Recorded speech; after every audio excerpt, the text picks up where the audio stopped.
কেউ একজন ঠিকই বলেছেন যে অন্যের সঙ্গে করা খারাপ ব্যবহার আপনার বরবাদির সমস্ত রাস্তা খুলে দেয়। যদি আপনি কারোর সঙ্গে খারাপ কিছু করেন তাহলে আপনার সঙ্গেও অবশ্যই খারাপ হবে। ওই সময় হয়তো আপনি এটা বুঝতে পারবেন না, কিন্তু দেরিতে হলেও আপনার কর্মের সাজা আপনি অবশ্যই পাবেন। আপনি এর থেকে কখনোই বাঁচতে পারবেন না। আপনি যেমনটা করবেন যে কোনো অবস্থায় আপনাকে তার ফল ভোগ করতেই হবে। যদি আপনি কাউকে দুঃখ দেন কিংবা কারোর কিছু খারাপ করেন তাহলে দেরিতে হলেও কখনো না কখনো আপনাকে ওই কর্মের ফল ভোগ করতেই হবে। আসুন এই ব্যাপারটি আমরা একটি কাহিনীর মাধ্যমে বোঝার চেষ্টা করি। একদিন মহাত্মা গৌতম বুদ্ধ প্রতিদিনের মতো ওই দিনও নিজের শিষ্যদের উপদেশ দিচ্ছিলেন।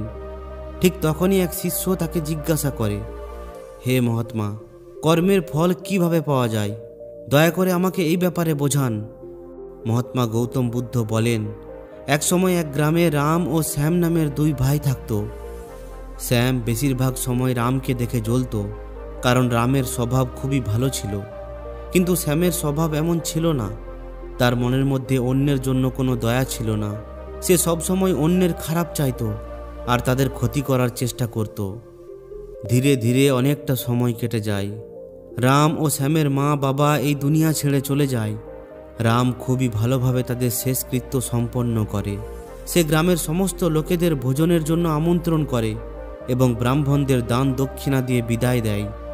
রাম প্রত্যেক বছর তার মা বাবার বাৎসরিক উপলক্ষে ব্রাহ্মণদের দান দক্ষিণা দিত ও ভোজন করাতো।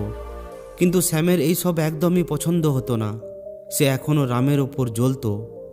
পরের বছর রাম সেখানের রাজাকে আমন্ত্রণ করে এবং ওই রাজার সামনেই গ্রামের সমস্ত লোকেদের ভোজন করায়, যাতে করে তার মা বাবা স্বর্গে খুশিতে থাকে। এইসব দেখে ওই রাজা শ্যামকে বলেন যে, শ্যাম, দেখো, তোমার ভাই তোমার মা বাবার জন্য এত কিছু করে, তুমি এই সব কেন করো না? তোমার মধ্যে কি তোমার মা বাবার জন্য কিছু করার মানসিকতা নেই? শ্যাম কিছু না বলেই সেখান থেকে চলে যায়। এরপর সে এই ব্যাপারটি নিয়ে খুবই রেগে ওঠে যে আজ ওই রামের জন্য রাজা তাকে বেইজ্জত করল। সে নিজের এই অপমানের বদলা নেওয়ার কথা ভাবে আর পরের দিন একটি নাটক করা শুরু করে।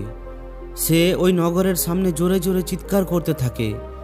সে বলতে থাকে যে আমার মা বাবা আমার স্বপ্নে এসেছিল, তারা স্বর্গে খুশিতে নেই। তারা চায় যে কেউ সেখানে গিয়ে তাদের খাবার তৈরি করে যেন খাওয়ায়, তবেই তারা খুশিতে থাকবে। তারা স্বপ্নে আমাকে বলেছে যে রামকে আমাদের কাছে পাঠিয়ে দাও। সে তাদের খুবই সেবা যত্ন করে। তারা রামের সঙ্গে খুবই খুশিতে থাকবে। এটা শুনে ওই মূর্খ রাজা বলেন যে এটা তো খুবই ভালো কথা, তাহলে এর জন্য তো রামকে মরতে হবে।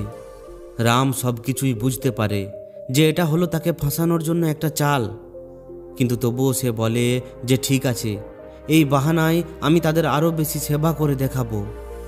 রাম মরার জন্য তৈরি হয়ে যায়। সে রাজাকে বলে, রাজামশাই, আপনি আগামীকাল একটি নৌকার ব্যবস্থা করে রাখবেন। আমি মাঝ নদীতে গিয়ে ওই নৌকা থেকে ঝাঁপ দিয়ে ওই নদীতে নিজের জীবন দিয়ে দেব। এরপর আমি স্বর্গে গিয়ে নিজের মা বাবার সেবা করব। রাজা বলেন, ঠিক আছে, আগামীকাল সমস্ত কিছু ব্যবস্থা করে দেওয়া হবে। পরের দিন রাম ওই নদীতে ঝাঁপ দেয় এবং সবাই এটা জানতে পারে যে রাম এখন আর এই দুনিয়াতে নেই। এখন সে নিজের মা বাবার সেবা করার জন্য স্বর্গে চলে গেছে। এদিকে শ্যাম খুবই খুশি হয়ে ওঠে। সে ভাবে যে এখন রাম এই দুনিয়াতে আর নেই।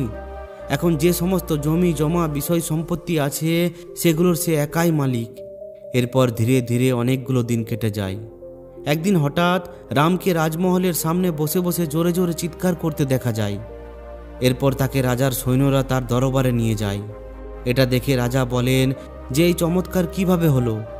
তুমি কিভাবে বেঁচে আছো? এরপর রাম বলে যে আমি স্বর্গে গিয়েছিলাম, কিন্তু আমি সেখানে দেখলাম যে বাবা সেখানে এখনও খুশিতে নেই। তিনি আমার উপর ক্রোধিত হয়ে ওঠে। তিনি আমাকে বলেন যে তুমি তো ভালোভাবে খাবার তৈরি করতেও জানো না। এর থেকে তো ভালো শ্যাম, সে খুব ভালো খাবার তৈরি করতে জানে। তুমি ফিরে যাও আর শ্যামকে পাঠিয়ে দাও। রাজা শ্যামকে তার দরবারে ডেকে পাঠায় এবং তাকে এই সমস্ত কথা বলে যে তোমার ভাই তোমার মা বাবার জন্য এত কিছু ত্যাগ করেছে, এখন তোমার পালা। তুমি কি তাদের জন্য এমন কিছুই করবে না? তখন স্যামের ইচ্ছা না থাকার সত্ত্বেও তাকে এই কাজ করতেই হয়। পরের দিন সমস্ত ব্যবস্থা করা হয়, কিন্তু স্যাম ভাবে যে পরের দিন আমি যাবই না, পরের দিন আমি এই শহর ছেড়ে চলে যাব। এরপর রাম রাজাকে সমস্ত কথা বলে ফেলে যে সে কিভাবে বেঁচে গিয়েছিল। আসলে সে আগে থেকেই মাছ ধরতে থাকা জেলেদের বলে রেখেছিল যে তারা যেন তার জীবন বাঁচায়। এরপর ওই মাছ ধরা জেলেরা তার জীবন বাঁচায় এবং 1 মাস পর্যন্ত ওই নগরের বাইরে থাকে। এরপর সঠিক সময় এলে সে রাজার দরবারে উপস্থিত হয়। সে এমনটা শুধুমাত্র স্যামকে শিক্ষা দেওয়ার জন্য করেছিল। এটা শুনে রাজা বলে, ভালো কথা। এদিকে স্যাম ওই নগর ছেড়ে চলে যাওয়ার পরিকল্পনা করছিল যে সে পরের দিন সকালে এই নগর ছাড়বে না। সে আজ রাত্রের অন্ধকারে ঘর ছেড়ে পালিয়ে যাবে। এরপর সে যখন রাত্রের অন্ধকারে ঘর ছেড়ে বেরিয়ে পালাতে যায়, তখন রাজার সিপাহীরা তাকে ধরে ফেলে। সে ওই সিপাহীদের সঙ্গে লড়াই করে এবং সে একজন সিপাহীকে ধাক্কা দিয়ে সেখানেই একটি পাথরের উপর আঁচড়ে ফেলে। মাথায় খুব জোরে আঘাত লাগার কারণে ওই সিপাহী সেখানেই মারা যায়। অবশেষে এই সমস্ত কথা রাজা জানতে পারে। রাজা তাকে ক্ষমা করে দিত, কিন্তু তিনি এই কথা শুনে আরও বেশি ক্রোধিত হয়ে পড়েন। তাই তিনি স্যামকে একটি নৌকা করে মাঝ নদীতে নিয়ে গিয়ে ধাক্কা দিয়ে দেওয়ার আদেশ দেন। রাজার সিপাহীরা তার আদেশ মতো ওই মাঝ নদীতে নিয়ে গিয়ে স্যামকে ধাক্কা দিয়ে ফেলে দেয়, আর স্যাম ডুবে যায়। এখন তার নিজের ভুলের খুবই আফসোস হতে থাকে যে এইসব সে কি করে বসলো। জীবনের শেষ মুহূর্তেও সে লোকেদের খারাপই করতে চাইল। অবশেষে সে ওই নদীতেই ডুবে মারা গেল। এরপর মহাত্মা গৌতম বুদ্ধ বোঝান যে কর্মের ফল এমনটাই হয়। খারাপ মানুষেরা শেষ মুহূর্তেও ঠিক ও ভুলকে বুঝতে পারে না। আমাদের এই জীবন এইভাবে চলে না, এই জীবনকে বোঝা দরকার। এরপর সে মহাত্মাকে জিজ্ঞাসা করে যে এই কর্ম কিভাবে তৈরি হয়। মহাত্মা বুদ্ধ বলেন যে ভালো কর্ম করার আগে আমাদের এর উপর ধ্যান দেওয়া দরকার যে ভালো কর্ম হয়ে ওঠার সবথেকে প্রথম ধাপ কি। মানুষের দ্বারা করা সমস্ত কর্ম তার বিচারের মাধ্যমে নির্মিত হয়। আমাদের ইতিবাচক ও নেতিবাচক বিচারকে জন্ম দেয়, আর ওই বিচারই কর্মে পরিণত হয়।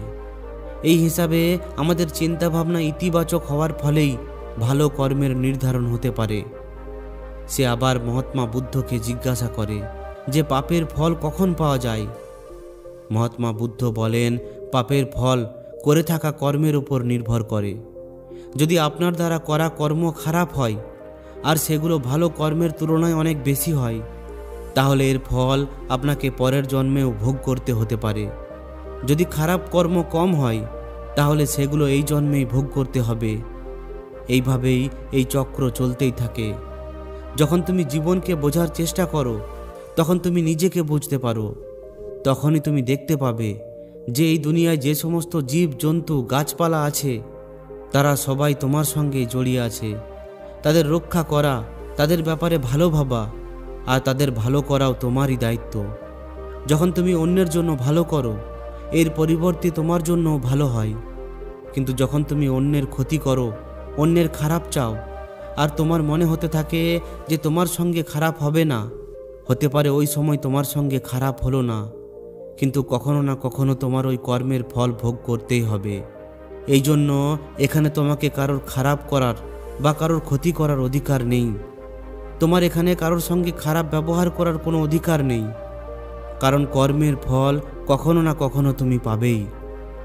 যদি এই কাহিনীটি আপনার ভালো লাগে, তাহলে অবশ্যই একটি লাইক ও শেয়ার করে দিন।